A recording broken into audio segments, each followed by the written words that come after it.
A very warm welcome to you guys once again on our YouTube platform English with SD Erudition and आज का जो हमारा poem होने वाला है वो है A Slumber Did My Spirit Seal class 9 का एक बेहद खूबसूरत पोएम जो कि विलियम वर्ड्सवर्थ के द्वारा लिखा गया है।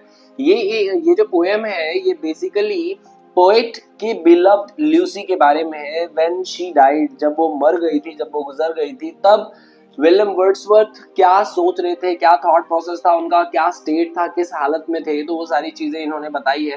तो ये पर्टिकुलर पोएम जो है वो 2 स्टैंजाज में लिखा गया है। ठीक है, 2 स्टैंजा दोनों ही क्वार्ट्रेन्स में। क्वार्ट्रेन जो 4-4 लाइंस के जो पर्टिकुलर स्टैंजा होते हैं उसे हम क्वार्ट्रेन कहते हैं। ठीक है, तो चलिए हम स्टार्ट करते हैं इस पर्टिकुलर पोएम को बिना देरी के। सो फर्स्टली जो पोएट है, जो पहला क्वार्ट्रेन है, इस क्वार्ट्रेन में दैट ही डजंट बिलीव, उन्हें ये भरोसा नहीं होता कि सच में उनकी जो बिलव्ड है लूसी, उनकी जो लवर है, वो अब इस दुनिया में नहीं है। एंड सेकेंड क्वार्ट्रेन में वो ये बताते हैं that now he has totally accepted now, अब उन्होंने ये एक्सेप्ट कर लिया है कि उनकी जो बिलव्ड है वो इस दुनिया में नहीं है। तो चलिए 1 बाय 1 स्टार्ट करते हैं और इस वीडियो के एंड तक जरूर बने रहें ताकि हम सारे के सारे थीम्स और पोएटिक डिवाइसेस जो इंपॉर्टेंट होते हैं एग्जामिनेशन पॉइंट ऑफ व्यू से, तो उन सारी चीजें कवर कर सके। तो चलिए स्टार्ट करते हैं। A slumber did my spirit seal। अब ये स्लम्बर क्या होता है? Slumber is something sleep, deep sleep, यानी जब गहरे निद्रा में हम लोग चले जाते हैं, डीप स्लीप, तो ये क्या होता है? स्लम्बर। एंड स्पिरिट मतलब होता है सोल। ठीक है, कि ये बता रहे हैं कि इनकी जो सोल है ना वो डीप स्लीप में चली गई है। अब सोल, आत्मा जो है वो डीप स्लीप में कब? जब हमें गहरा धक्का पहुंचता है, चोट लगती है, या हमें कुछ ऐसा बिलीव नहीं होता जो हमने कभी सोचा ही नहीं था और वैसी चीजें हो जाए, जैसे किसी लव्ड वन का जाना, लव्ड वन का गुजर जाना। तो जब ये जो पेन होता है ना, उस समय में हमारी आत्मा, मतलब हम पूरी तरह से क्या हो जाते हैं? टूट जाते हैं। तो ऐसा ही पोएट जो है, उनकी जो आत्मा है वो डीप स्लीप में चली गई है। ये कहते हैं that I had no human fears, मुझे ना किसी बात का डर नहीं था, मैं मनमौजी था। ठीक है, और कोई भी डर नहीं है जो मुझे था। लेकिन आज जो मैं देख रहा हूं that she seemed a thing that could not feel the touch of earthly years. अब इस पर्टिकुलर इन दोनों लाइनों से पोएट जो है वो ये बता रहे हैं दैट कि इन्होंने कभी ना ऐसा फील ही नहीं किया था कि इनकी जो बिलव्ड है वो इनको छोड़कर जाएंगी, दूर जाएंगी। The touch of earthly years, the touch of earthly year का मतलब है कि जो ह्यूमन पर इम्पैक्ट ऑफ टाइम या एक्सपीरियंस, टाइम का इम्पैक्ट ना पड़ना। ओके, तो इन्हें ऐसा लगता था कि जो समय का जो इम्पैक्ट है वो इनकी बिलव्ड पर पड़ेगा ही नहीं, यानी ये जैसी है वैसी ही रहेगी और हमेशा मेरे साथ रहेंगी, मुझसे दूर कभी भी नहीं जाएंगी। तो ये पर्टिकुलर पोएम में विलियम वर्ड्सवर्थ जो है वो ऐसा सोचते हैं, ओके, कि इनकी बिलव्ड जो है वो हमेशा इनके साथ रहेगी एंड कभी भी वो इनको छोड़कर नहीं जाएगी, इसलिए इनको कोई किसी बात का डर नहीं था। लेकिन आज जब वो बिल्कुल यहाँ से चली गई हैं, दुनिया को छोड़कर चली गई हैं, now he is in shock, अब वो क्या हो गए हैं? बहुत ज्यादा शॉक्ड है। तब नाउ कहते हैं that no motion has she now, यानी अब वो बिल्कुल हिल डुल नहीं रही है। मोशन मतलब बॉडी में, मतलब जो हम हिलते डुलते हैं तो उसे मोशन कहते हैं। दैट कोई भी फोर्स नहीं है, ना वो कुछ भी हिल डुल नहीं रही है, कुछ भी बोल नहीं रही है। She neither hear nor sees, ना वो सुन सकती है ना देख सकती है। Okay, rolled round in earth's diurnal course. Diurnal का मतलब होता है डेली, यानी अर्थ का डेली का काम क्या है? दैट रोटेट करना, रोटेट करना उसका डेली का काम है। तो ये कहते हैं दैट कि जैसे अर्थ डेली मतलब क्या करता है? काम ये करता है, डेली रोटेट करता है with rocks and stones and trees. अब इस पर्टिकुलर लाइन के माध्यम से ये कह रहे हैं कि अब जो मेरी बिलव्ड है वो भी क्या हो जाएगी? इसी पर्टिकुलर नेचुरल प्रोसेस का पार्ट बन जाएगी। ओके, ये मिट्टी में मिल जाएगी और काइंड ऑफ डिकम्पोजिशन होगा, मतलब ऐसा कि पेड़ों को, या जैसे पेड़ पत्ते पौधे जो होते हैं वो क्या हो जाते हैं? डिकम्पोज हो जाते हैं धीरे धीरे। तो gradually she will be the part of nature, वो नेचर का पार्ट बन गई है। नाउ इस पर्टिकुलर 4 लाइंस में दैट पोएट जो है ये मतलब एक्सेप्ट कर चुके हैं कि नाउ शी इज नो मोर, कि लूसी जो है वो अब जिंदा नहीं है, वो अब चली गई है। लेकिन पहले 4 में उन्हें भरोसा नहीं होता कि उनकी लूसी जो बिलव्ड है, उनकी ये लवर जो है वो इस दुनिया में नहीं रही है। तो ये पोएम जो है वो बेहद उनके करीब है। एंड इस पर्टिकुलर पोएम में उन्होंने अपने बिलव्ड के बारे में बताया, लूसी, जो कि हमने ऑलरेडी डिस्कस कर लिया। नाउ इसके अब सारे के सारे पोएटिक डिवाइसेस को डिस्कस करते हैं। That first is alliteration. Alliteration is what? जब दो या दो से ज्यादा वर्ड्स में स्टार्टिंग का साउंड रिपीट होता है तो उसे हम क्या कहते हैं? एलिट्रेशन कहते हैं। जैसे स्पिरिट सील, देखिए स का साउंड रिपीट हो रहा है दोनों वर्ड में, रोल्ड राउंड में र का साउंड रिपीट हो रहा है, that's why it is an alliteration. Second हम देखते हैं इमेजरी। इमेजरी क्या है? जब पोएट अपने वर्ड से ना क्लियर इमेजेस फ्रेम करे, हमें सोचने पर, हमें इमेज बनाने पर मजबूर कर दे, तो वो कहीं ना कहीं वहां पर इमेजरी जो है पोएटिक डिवाइसेस वर्क करता है। जैसे आप ये कह रही हैं कि पोएट कह रहे हैं that no motion has t now, अब उसके अंदर ना कोई मोशन नहीं, हिलडुल नहीं रही है। तो जब ऐसे शब्दों का इस्तेमाल होता है तो हम कहीं ना कहीं इमेज क्रिएट करते हैं कि हाँ भाई एक डेड बॉडी है और वो बिल्कुल हिलडुल नहीं रही है। तो काइंड ऑफ ये जो है वो एक इमेजरी है। Now come to एंजाममेंट। एंजाममेंट क्या होता है? जब एक आइडिया को एक से ज्यादा लाइंस में कन्वे किया जाता है। जब पर्टिकुलर पोएट अपने आइडिया को एक लाइन में कन्वे ना कर पाए तो वो दूसरे लाइन में भी जाते हैं, तो इसीलिए वो क्या हो जाता है? हमारा एंजाममेंट हो जाता है। जैसे ये बता रहे हैं that she seemed a thing that could not feel the touch of the earthly years. यानी अब इन दो एक लाइन की बात है, अब वो एक लाइन में कह नहीं पाए तो उन्होंने दूसरे लाइन का इस्तेमाल भी किया है, इसीलिए ये क्या हो गया? हमारा एंजाममेंट हो गया।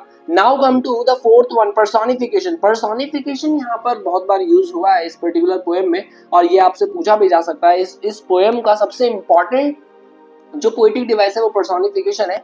जैसे a slumber did my spirit seal, जैसे जो स्लीप है ना, यानी नींद को दिखाया गया, पर्सोनिफाई किया है कि ऐसे काश उसने कुछ चुरा लिया है। सील द स्पिरिट, स्पिरिट को सील कर दिया है, ठीक है। और काइंड ऑफ इसमें नेचर के बारे में भी बताया है कि नेचर जो है ऐसा कर रही है, वैसा कर रही है, नेचर ग्रो कर रही है। ओके, तो ये सब सारी चीजें जो है वो पर्सोनिफाई किया गया है, ह्यूमन ट्रेट्स दिए गए हैं इनएनिमेट ऑब्जेक्ट को।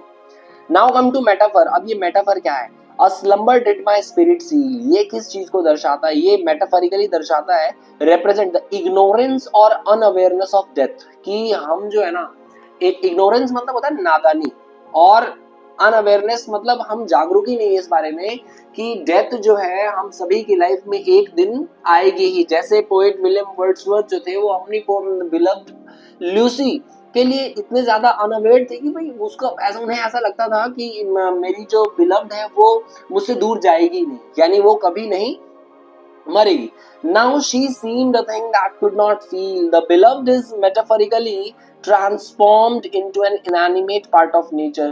यानी यहाँ पर ये लाइन दर्शाता है कि सडनली उनकी जो बिलव्ड थी वो क्या बन गई? एक चीज बन गई जो नेचर का पार्ट बन गई, इनएनिमेट पार्ट ऑफ नेचर, ठीक है। Now come to symbolism. अब सिंबोलिज्म क्या होता है? जब किसी वर्ड को सिंबलाइज किया जाता है, जैसे डायरनल कोर्स। डायरनल कोर्स का क्या क्या चीज सिंबलाइज करता है? ये सिंबलाइज करता है cycle of life and death.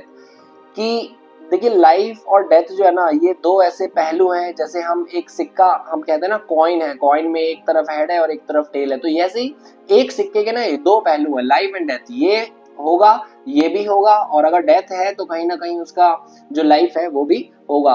Rock, stones and trees, ये क्या सिंबलाइज करते हैं? ये सिंबलाइज करते हैं the permanence and the integration the beloved into nature. कि यानी नेचर जो है ना वो परमानेंट है, ओके, इसका कभी भी ना अंत था और ना कभी। तो हम जो है वो इमेजिन कर सकते हैं कि जो पर्टिकुलर नेचर है ये क्या है? इंटीग्रेटेड है। इंटीग्रेटेड किस चीज से? जैसे हमारा पेड़ हो गया, मिट्टी हो गई, पहाड़ हो गए, ठीक है। ये सब सभी चीजें जो है वो इंटीग्रेशन है इन सभी चीजों का। Now come to the next one, repetition. Repetition is what? जब एक ही वर्ड या फ्रेज दो या दो से ज्यादा बार रिपीट हो जाता है तो उसे हम क्या कहते हैं? रेपिटेशन कहते हैं। जैसे नो नो का इस्तेमाल आप देखिए, यहाँ पर नो का इस्तेमाल हो रहा है, यहाँ पर भी नो का इस्तेमाल हो रहा है, तो रिपीट हो रहा है, that's why it is repetition. अब इस पर्टिकुलर पोएम में टोन जो है पोएट का वो क्या है?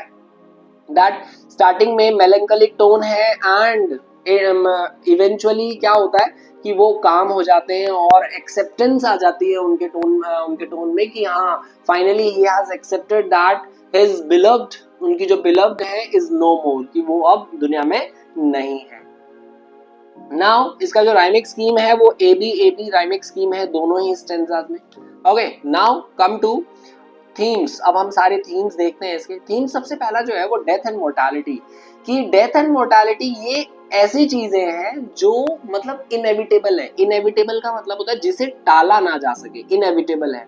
डेथ इज इनएविटेबल, कोई भी कितना भी चाह ले, कुछ भी कर ले, डेथ जो है वो आनी ही आनी है। हम थोड़े टाइम के लिए सोचते हैं कि नहीं अरे ऐसे कैसे आ जाएगी, ठीक है, लेकिन हमारा कंट्रोल नहीं है उसके ऊपर, ये एक ना एक दिन आनी है। तो बेटर टू एक्सेप्ट इट, उसे एक्सेप्ट करना चाहिए हमें। Okay, now come to the nature and the cycle of life. अब ये बता रहे हैं पोएट कि नेचर और साइकिल ऑफ लाइफ, लाइफ जो है दैट अगर कोई बच्चा जन्म लेता है तो उसी के साथ उसका वो डेट भी डिसाइड हो जाता है, फेट डेस्टिनी जिसे हम कहते हैं, दैट वो डिसाइड हो जाता है वो डेट कि किस दिन उसका टिकट जो है वो कटेगा, ठीक है, या अपना बच्चा जो है वो डेड होगा।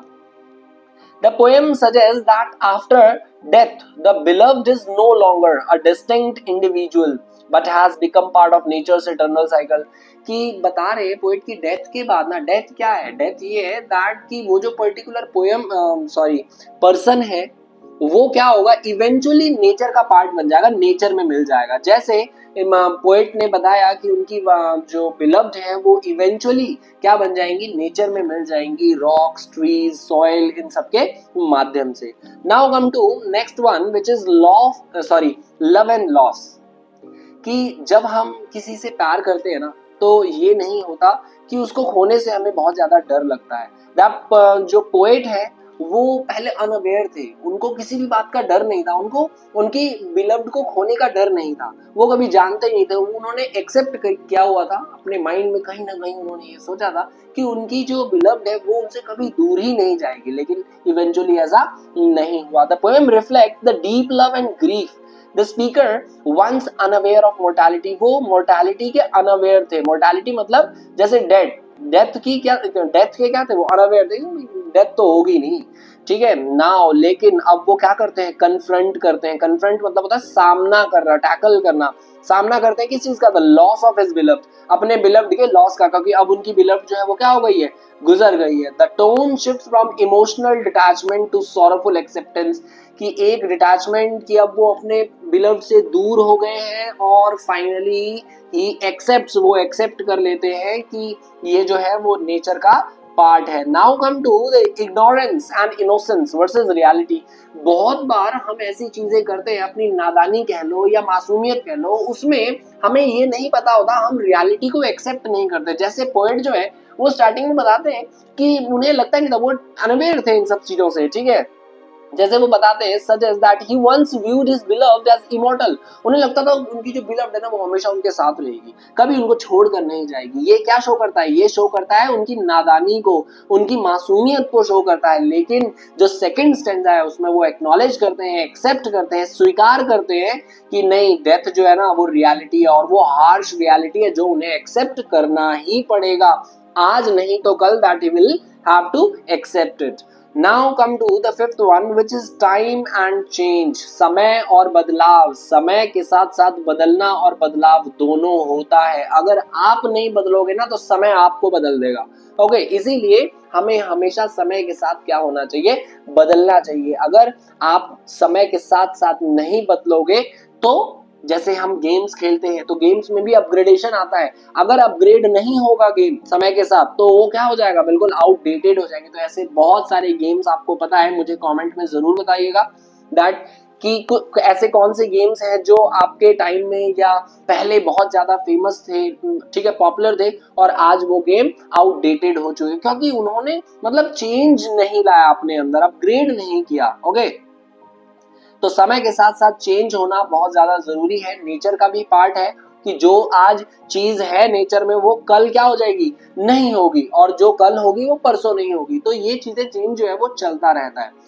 And this is how we have completed, हमने सारी चीजें कंप्लीट कर लिया। आई होप कि सारी की सारी चीजें और सारा का सारा डाउट जो है वो आपका क्लियर हो गया हो। Even if you have any doubt तो कमेंट में डाउन मुझे कमेंट करें, और अगर आप किसी पर्टिकुलर स्पेसिफिक टॉपिक पर चाहते हैं वीडियो लेक्चर तो मुझे वो भी कमेंट करें, that I will make sure, मैं ये बिल्कुल श्योरिटी के साथ मैं उस पर्टिकुलर वीडियो के साथ आपके सामने आऊंगा। ओके, तो मिलते हैं हम लोग नेक्स्ट वीडियो में। Till then see you, bye bye and take care.